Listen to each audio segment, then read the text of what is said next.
What is going on, everybody? Welcome into the Fantasy Coaches Podcast. I am your host, as always, Coach Steve. On today's episodes, guys, we are talking Week 10. It's already Week 10, starts and sits. We have a ton of news to go over today. And as always, let me introduce Coach Chips. Coach Chips, what's going on, buddy? Oh, what up, guys? Not much in a new spot. Got kicked to the curb. Little kids gotta play on the Xbox nowadays. So, chilling in the room and waiting for this Thursday night disaster. So, for once, we don't get to talk about your Dolphins on the show unless I guess a nice matchup occurs next week that we want to tell our listeners about. It might be a little early to get into Week 11, but yeah, we won't have to talk about the Dolphins as they play tonight. But maybe you'll shout out one of the players at the end of the episode, so we'll see. I don't have that many of them.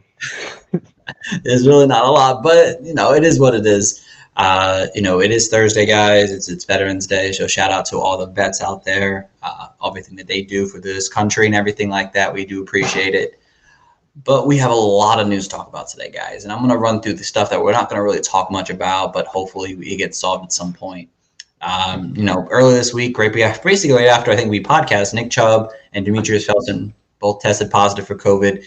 Their Week 10 status is in doubt. So you might be looking at Dearness Johnson as a nice low-end RB2 this week. Again, we don't know still. They still need to test negative 2 times in a 48-hour span, so we'll see if that comes to fruition. Brashard Perryman and Darren Fells both signed with the Bucs practice squad. Again, that's probably the most unrelated news in the world, but it's just something that's stuck out there for the Bucs. Dalvin Cook got involved with some kind of situation currently right now that involves abuse to his ex-girlfriend. So it's something that it might not affect him Week 10, but it's something to keep and monitor the rest of the season, because we've known situations like this, and usually it leads to some kind of suspension or whatever it may be, and a cut. That would be wild. But if you have Alexander Madison, hold tightly, and if you can get him for the low still, you might want to look into that while you can. Josh Reynolds was released by the Titans. He wanted his release, and he got it. He signed there this offseason. Then he was claimed by the Lions. Poor him. Probably should have just stayed and try to go for a ring. Royce Freeman was claimed off by Houston after he was released from the Panthers. Greg Zuerlein was placed on COVID for those kicker people. Carson Wentz is in jeopardy of not playing this weekend, possibly. He is currently days away from having his second child, and he's fine, he's healthy, but he says he's going to play. But in that rare case where he doesn't play, and just keep that in mind as the week goes on. And then Damian Harris and Ramondre Stevenson have still yet to practice this week. They both have some kind of injury currently. I believe one is a concussion, one's a foot injury. So keep that in mind. You might be looking at Brandon Bolden as your starting running back for the Patriots. AJ Green is back from the COVID, so he's good to go. Alvin Kamara has missed the last 2 practices now with a knee injury. Something to monitor. He should probably be fine, but something to monitor. If Mark Ingram is for some reason out there on your waivers, you might want to pick him up just in case. Cam Akers news. Teased that he could come back later this season, even after a torn Achilles. It's probably unlikely, but just something to throw out there for some fun playoff run. Yes. So we do have 2 really big topics to talk about here. And the first one, obviously, is Sam Darnold is expected to miss 4 to 6 weeks with a fractured scapula, and which led to the Carolina Panthers to bring back an old. Whoa! You gotta hold the brakes a little bit. It was the PJ Walker hype train for like a day and a half. Like, oh yeah, PJ Walker, and then you go. Was that hype about PJ Walker playing the Patriots? I don't think I was, but. No, not hype. I'm just saying, like, this projected guy who's been on, like, endless benches of, like, 2 quarterback superflex leagues, and then he finally gets a shot, and then yoink, gets stolen. Well, he does play Week 10, so there is still a possibility for him this year, at least in Week 10. But the big news, obviously, was Cam Newton has signed with the Carolina Panthers a 1-year deal worth up to $10 million in incentives. He won't be playing this weekend, but it pretty much assumes that you bring in Super Cam. He's probably going to be starting the whole time that Sam Darnold is out and possibly keep the job the rest of the season. So how do you feel about Cam Newton back, and how does that affect the rest of the Panthers offense, Jibs? It's just like back in the day, young Christian McCaffrey, old Cam Newton. Wow. I don't know. Like, we've seen Cam be kind of sporadic with his throwing. I don't know how that's going to really affect DJ Moore. I'm sure he's still going to be an elite wide receiver, but I think the balls will probably be less consistent. But at the end of the day, like, it's going to be better than what you've been getting out of Sam Darnold throwing to DJ Moore over the last couple of weeks. Christian McCaffrey, I don't think it really hurts him unless he steals red zone looks, but we got to see what happens and how things progress. But other than that, like, maybe he gets Robbie back on track. You saw how Cam had the deep ball, so hey, maybe things happen. You never know. But for then till now, just start DJ Moore, start Christian McCaffrey, and see how the situation plays out. Yeah, I kind of agree. Now, in like one QB leagues currently right now, is Cam Newton worth a pickup, or do you want to have this guy on your roster, or is it more of a super flex kind of league that you would consider him right now? I'll take a shot on him just in case you just want some insurance. But still, there's definitely guys that have been on the waiver wire that I probably would rather have for this like end stretch run. But still, I know there's a couple. If you're playing like a 12-man league, most teams do have like second quarterback through these bye weeks, and it's hard to find something down the road. So he could be a nice little chip for your team. Right, and I think I actually agree with you. I think in a one QB league, if you're looking for a better backup, Cam Newton had 8 QB1 performances last season with the Patriots, and that was a pretty bad Patriots team. Cam Newton basically helped that team kind of be where they're at, and now you give him an offense that is obviously much better. At least the weapons are much better, I would say. When Christian McCaffrey and Cam Newton was there, Christian McCaffrey had 1,900 all-purpose yards, 13 touchdowns. DJ Moore had 700 yards and 2 touchdowns that season here. So there is still possibility for those two, like Jib said, that basically the only two you're starting right now. I'd love to see a third person get in there, seeing Robbie get bounced back. Maybe Terrence Marshall steps up.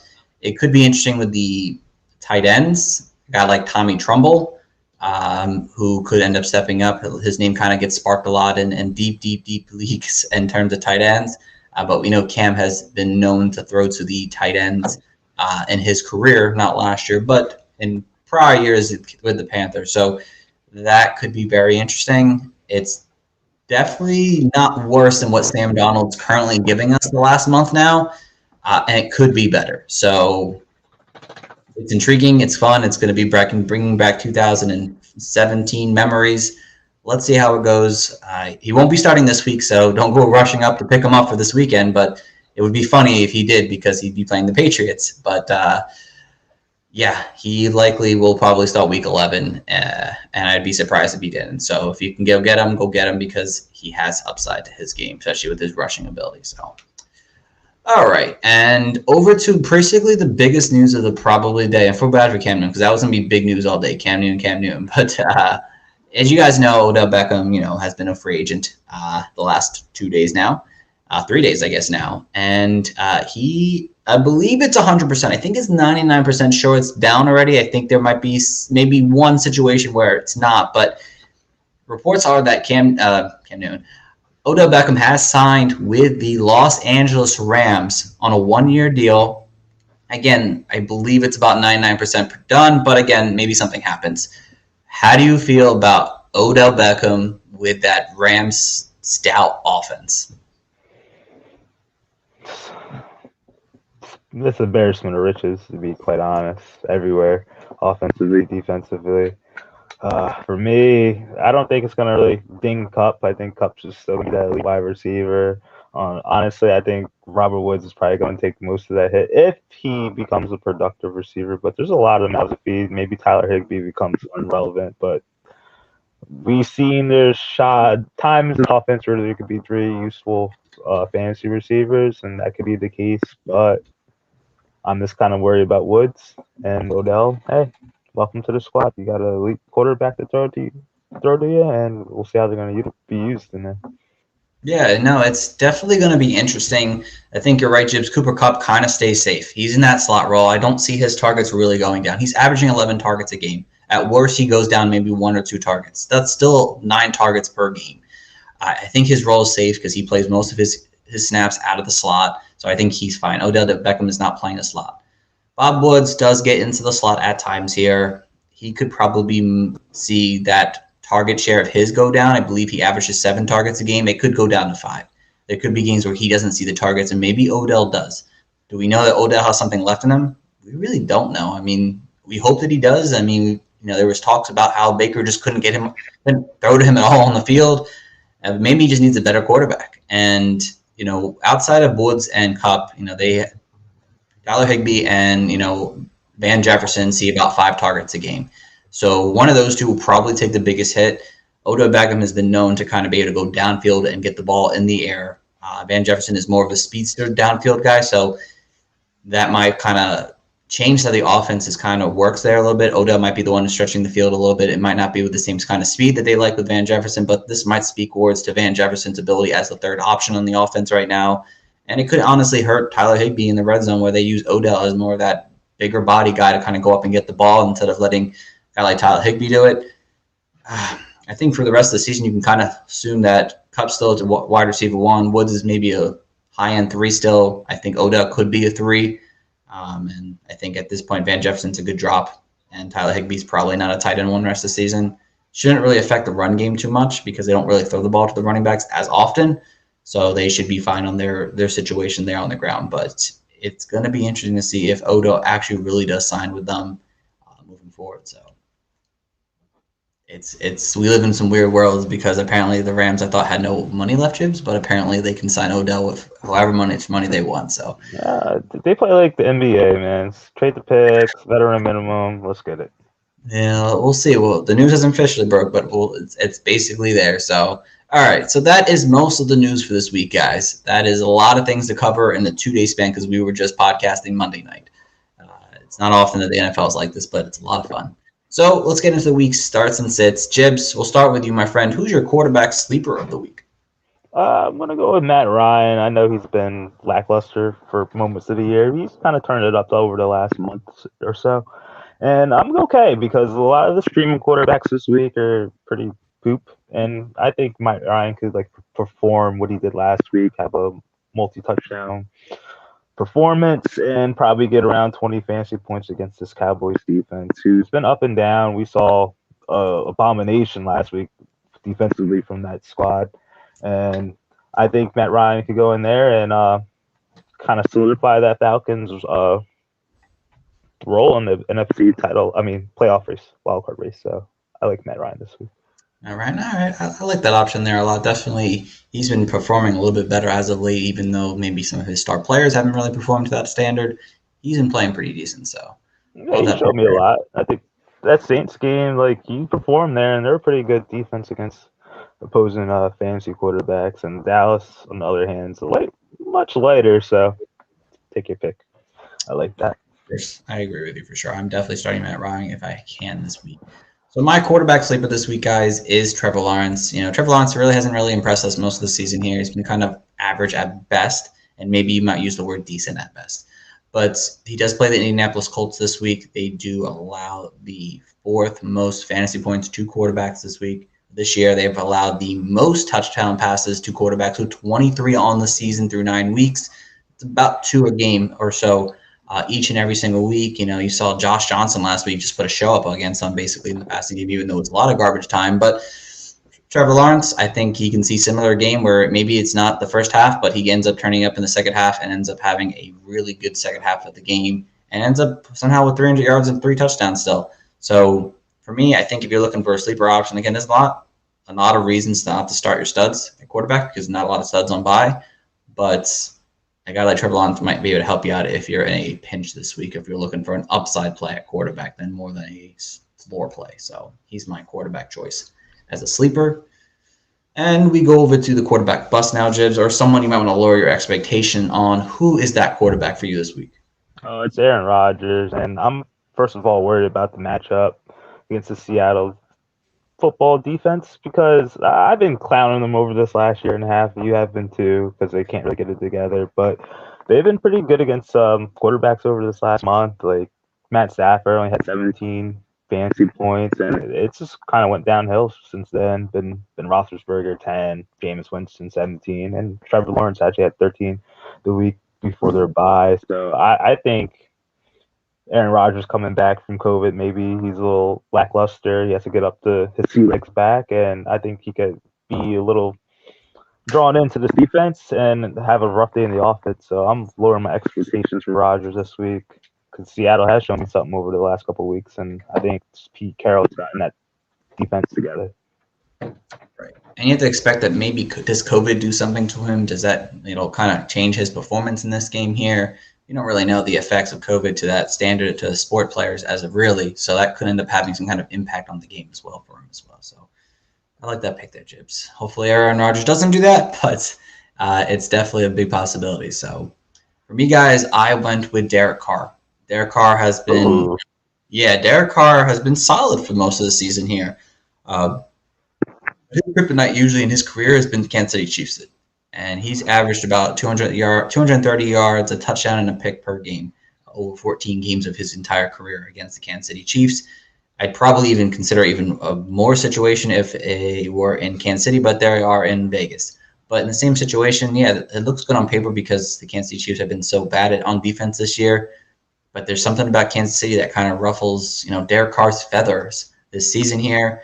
He had a pretty decent game last week, but it wasn't that great because he played the Giants, and they weren't a really good secondary, and he still kind of struggled against them to some extent. So even though the matchup might sound good on paper and it makes sense, it could end up being a week where you're expecting 25 points from a guy like Derek Carr. He might only give you like 17 or 16 fantasy points, a guy who gets 250 and maybe a touchdown for you in week 10. So lower your expectation on a guy like Derek Carr. It sounds like a great matchup, but it could end up being a very big trap game for you this week in fantasy football. So he's my quarterback bust.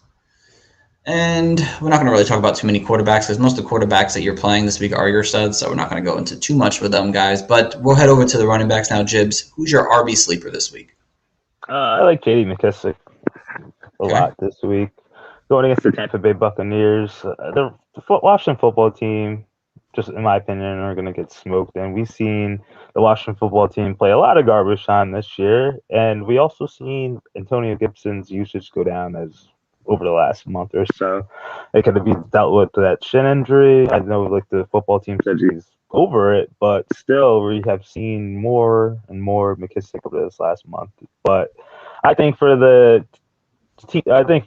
offense stay in rhythm, I think McKissic's going to have to do his thing, catch 6-7 passes, and it's pretty good that the Buccaneers are pretty good against the rushing half of it. So I'm pretty down on Antonio Gibson this week, but they give up some receiving yards, 7 catches, about 50 yards a game, 49.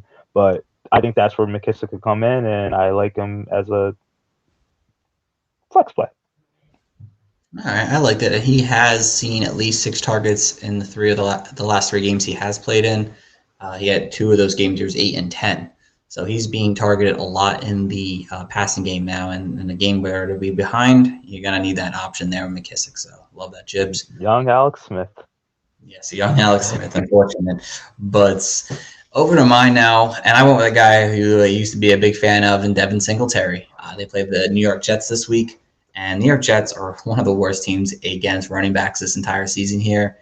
They're terrible. They give up the 5th most rushing yards this season. They've allowed the 3rd most receptions to RBs, the most reception yards to running backs. And Devin Singletary at times, because of Zach Moss's situation where he hasn't really played this week still, this might be a situation where Devin Singletary actually gets a good game out of him. He's produced at times when a guy like Zach Moss has not played. And he has seen at least 5 targets in 2 of the last 3 games he's played in. So there's opportunity there for him, especially in a situation where it's a favorable matchup, 2 running backs this week. And I think he could be someone you could put in a nice flex option that gets you, I think, 12 to 15 fantasy points in just PPR leagues. Standard leagues probably wouldn't be like him as much, but it would also depend if Zach Moss is actually out. But if Zach Moss does play, I still like Singletary as a good option for you this week if you're looking for help at running back, because we all know the running back situation is atrocious right now. So for me, Devin Singletary is my sleeper. And Jibs, over to the bust, my friend. Who's your RB bust this week? For me, it's DAndre Swift, and he's been up and down all year. And I know last week was the perfect scenario where Jamal Williams was out with the thigh injury, but he still didn't have that great of a day. Now we fast forward to this week, and Jamal Williams is still out practice, and he hasn't shown up with the same thigh injury. So I'm assuming that's just going to be locked in for a pretty large role, but he's going to get the Steelers, who give up the third fewest fantasy points to running backs. And we all know DAndre Swift. He makes a lot of his points either receiving the ball or scoring touchdowns. And the Steelers don't give up that many touchdowns, and they're pretty good against uh, receiving running backs. So I think the DAndre Swift's going to get 90 yards or so to give up per game, but I haven't seen DAndre Swift over this year have more than 50 yards rushing. So I think it's going to be, he has to make his performance in the receiving game, and that goes well with the Steelers. So that's why I'm kind of down on him, but you still start him. Okay. Yeah. He's definitely I think I almost have to start him, but yeah, it's definitely not a good situation for his matchup this week for sure. Over to me, guys. I went with oh my god, I can't remember who I went with. James Robinson. I went with James Robinson. Yeah, I know, Jibs. It doesn't sound like a ball buster here, but James Robinson is expected to be back this week, I believe. And they do play the Indianapolis Colts. The Colts are pretty good against running backs this season here for the most part. Unless he's seen 15 or 17 plus carries in this game, that's the only way I see him really having a really strong outing. They don't really allow it too much in the passing game to running backs. And James Robinson really hasn't been much of a pass catching back for the Jaguars this season. You know, he's not seeing, at least in the last 4 games, he really hasn't seen too much in terms of targets. So, you know, coming off the injury, they might not end up giving him the full workload. You may be expecting, oh, this is a good enough matchup for me. He's a kind of start and plug, but coming off injury, it kind of scares me, and I'm not looking to start him if I can. He's more of a flex option at best than an actual RB1 or 2. So for me, I think James Robinson's going to end up having a mediocre fantasy day for us all. Oh, no. I hope it's not true because I do start him in a couple places, but we'll see. So, but that's my honest opinion. So. All right, let's talk about not wide receivers yet. Let's talk about some other running backs we want to mention here real quick and see if we're interested in starting them. You already said Antonio Gibson. Is he a sit for you, Jibs? I wouldn't. He's a sit for me. I don't like it. Like, this was a scenario that brought up today. I mean, if you're not listening live, you know, you're not going to get this insight, but Devontae Freeman tonight or Antonio Gibson. Oh. I'm starting Freeman over Gibson in the league this week. I'll do that as well. I'll roll with the better matchup. Like, I've seen what happens. Exactly. His involvement in the passing game is not there. We don't know exactly what we're going to get out of him. So it's definitely, if you have the option in a favorable matchup with another RB that's actually good, like, okay, it's Devin Singletary or Antonio Gibson. With no Zach Moss. No Zach Moss. No Zach Moss. I'm taking Singletary. Yeah. With Moss, I might lean Gibson, but without Moss, definitely Singletary for me. That's how I feel about it. Do you start any of the Titans running backs? Matchup? Saints. Saints are the second best team. I'll give McNichols one more shot. As like a low-end flex play, but I'm probably avoiding these guys if I can. I want to see another week in the offense if I can. You know, this past week didn't really show me much on who's going to be the laid back. It could really be a full-blown committee, but if I can't avoid it, I would. I would probably choose AP if I had to start one of them, so personally. Eagles running backs, who do you like it there? Oh, I'm sticking Howard and just running away with it. Yeah, I think it's whoever performed last week, you put him in your starting lineup and see if you can. I think he is the best option, honestly.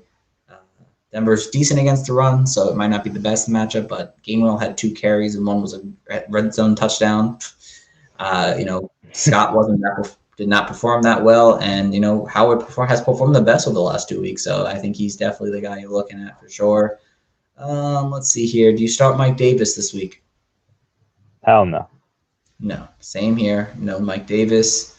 Let's see. Ito Benjamin. Do you like Ito Benjamin as a flex option? He was one of the big running. No, I want to see because I know like he got like featured in garbage time, so I want to see if there's an actual role and how the involvement goes this week. Okay, okay. Let's see here. If Chris Carson plays, do you play Chris Carson? I would. You would? Okay, yeah. I'm kind of would as well, honestly. I'm on the same page with that. I like the matchup enough. Let's see here. Who else can I mention? Real quick. Mark Ingram. Do you play Mark Ingram against the Titans as a flex option? Or is he not there for you? Not there for me if Kamara plays, but definitely Obviously, must start if he's out. he's a good option if Kamara's out, but obviously if Kamara plays, I'm still not looking to start him if I can. So, okie dokie. We'll move on to the wide receivers now, Jibs. Who's your wide receiver sleeper of the week? For me, it's going to be James Washington, and Okay. we saw at the late, I guess, late in that Monday night game, Chase Claypool had a little injury, and Steelers stated that he'll be week to week. So I believe next man up, especially with Juju having a injured reserve ending season, is going to be James Washington. So I know they give up the 12th fewest points to wide receivers, but it's still a bad defense, and I know Deontay Johnson's going to get his, and Najee Harris is going to get his as well. And I just think for the third option being on the team, whatever it's worth, even though he's typically getting 3 to 4 looks a game, I think he could get a little bit more. He could be a sleeper play for a team that's needy on wide receivers. Okay, I don't hate it at all. To me, that decision would be made if Chase Claypool is out. I guess I missed this in the news, but he is week to week currently with his injury. So if obviously Claypool's out, I like your option there, Jibs, for sure. If Claypool plays, I don't know as much, but definitely if no Claypool, definitely like James James Washington as a sleeper this week in fantasy for sure. Let's see. My sleeper wide receiver is Jamal Agnew.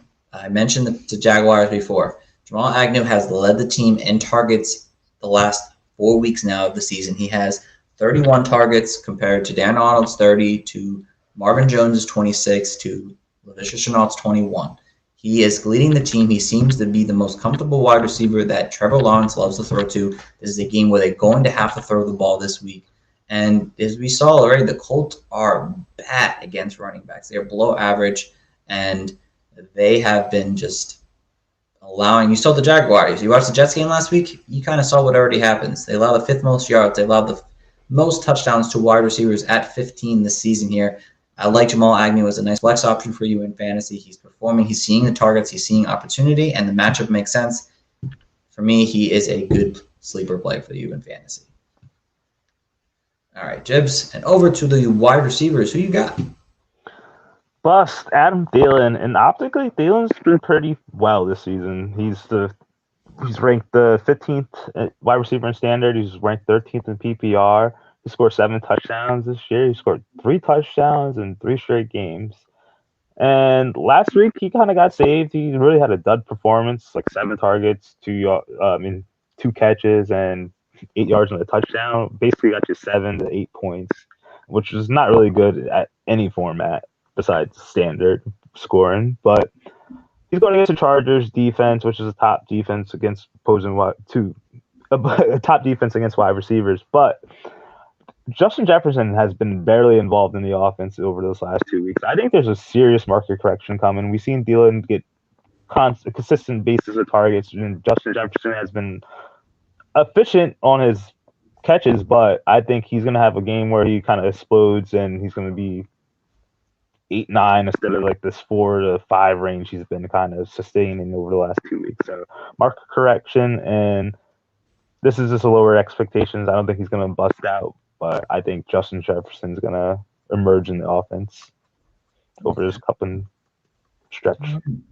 Yeah, I'm not a big fan of Thielen. I think he's way too touchdown dependent. I mean, yeah, he's had a couple of blow-up games, but most of his games that he's performed at least a wide receiver 2 numbers, like they end up being because of the touchdowns he gets. And the matchup doesn't really favor wide receivers that much. The Chargers are really good against wide receivers. So to me, it's like he has to score or it's bust for a guy like Adam Thielen this week in fantasy. That's how I see it. And if he doesn't score, It's not a good situation. So not a bad pick there, Chips. Not a bad pick. So my wide receiver bust is actually Stephon Diggs.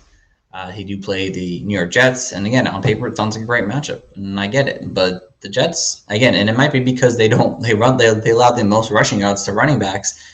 They allow the seventh fewest fantasy points per game to wide receivers. They've allowed just 3 wide receivers this season to score over 70 yards. Not score, but gain over 70 yards this week. And they have allowed a touchdown to a wide receiver in the last 3 games. And I think that might be the only way that Stephon Diggs ends up staying fantasy relevant. If he doesn't score that touchdown, it could end up being a really bad day. And Stephon Diggs has already been kind of mediocre this season in terms of what we've seen out of him last year. So I think if you might want to lower expectation for him, if you have a lot of stud wide receivers and the other ones have a better matchup, I'd look in that direction. But you might end up having to start Stephon Diggs, obviously because he's Stephon Diggs. But you might want to lower your expectation from a 15 to 20 point game to more of a 7 to 10 point kind of fantasy day. So he is my wide receiver bust this week. And Jibs, let's talk about a couple other wide receivers while we're here real quick. Let's see. Let's talk about some of these middle tier guys. Do you start any Jets wide receivers this week against the Buffalo Bills? I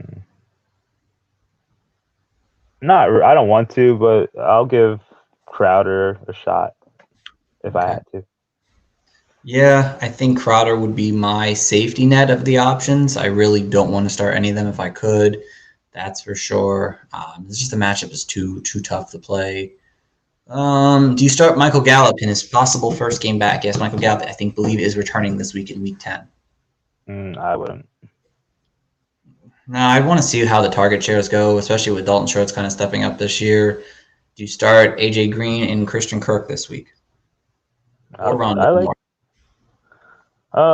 I will go Kirk, Green, and Moore if he gets out of the concussion or whatever. Yeah, he's also going up too. Yeah. So. Yeah, it's not the best matchup, but it's decent. So I mean, I think really if you're looking to start anyone, it's definitely Kirk or Green. Obviously, Kirk over Green for sure. So I kind of agree with you there, Jibs. Let's see. Do you start any Patriots wide receivers this week against the Browns?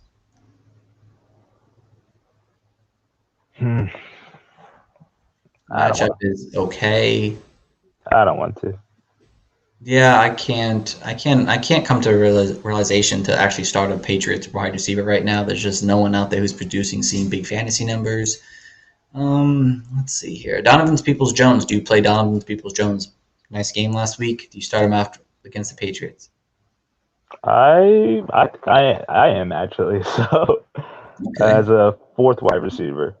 Fourth wide receiver. Okay. I think in more three wide receiver leagues, I think he's a more attractive option for sure. But again, it's not it's tough because I feel like he's just a boomer bust kind of wide receiver, low end 3 than anything else. That's kind of how I see it. If it's a 2 wide receiver league and a flex, he's not touching that flex spot for me.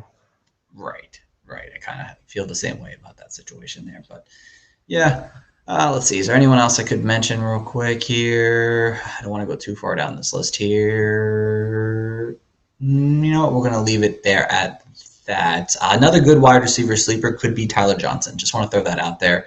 Chris Godwin is dealing with an injury himself. I didn't mention that. And AEB is also dealing with an injury. So if you're looking for a quick pickup right now, it might be Tyler Johnson because they do play the Washington football team, who were one of the worst teams against wide receivers this season. So you might want to go scoop him up if you can off your waivers. I'm doing that right now, actually. All right, so let's get over to the last part of the night here, guys. And it's, of course, the tight end situation here. And so, Jibs, what is your tight end sleeper this week? It's the free spot on the board. It's going to be Dan Arnold. He has 6 yards in 3 of his last 4 games. He has a pretty attractive matchup. Does he? Anyway, I think he does. It was a good matchup, and I just like his involvement in the passing game. So you're not going to really find that many tight ends getting 60 yards consistently. And obviously, if he falls in the end zone, it's better for you. And I'll still take the 4 points. So as a tight end streamer, you can't go wrong with that. Okay. I don't hate it there whatsoever. So for me, I went with Mo Alley Cox. They do play the Jacksonville Jaguars this week in fantasy. Well, first they play them in fantasy, but they play them in the NFL as well. And they're pretty much below average versus tight ends this season here. They really haven't done well against them. Mo Alley Cox has kind of been a no-show the last 2 weeks after, 4 straight weeks of tight end two numbers or better. I believe he has such an opportunity this week to kind of get back in the good graces. There's still probably no, T.Y. Hilton this week in fantasy, so there's an opportunity for him to still be able to produce some kind of fantasy numbers. It's a risk situation. I think he's more touchdown dependent, but I wouldn't be surprised if he ends up with a 10 fantasy point game because he gets 40 yards and a touchdown for the week. So I think if you're looking for a tight end streamer and you're looking at maybe more deeper leagues, Mo Alley Cox has that upside play that you really like in fantasy right now that you could go after. And then Jibs, who is your tight end bust of the week?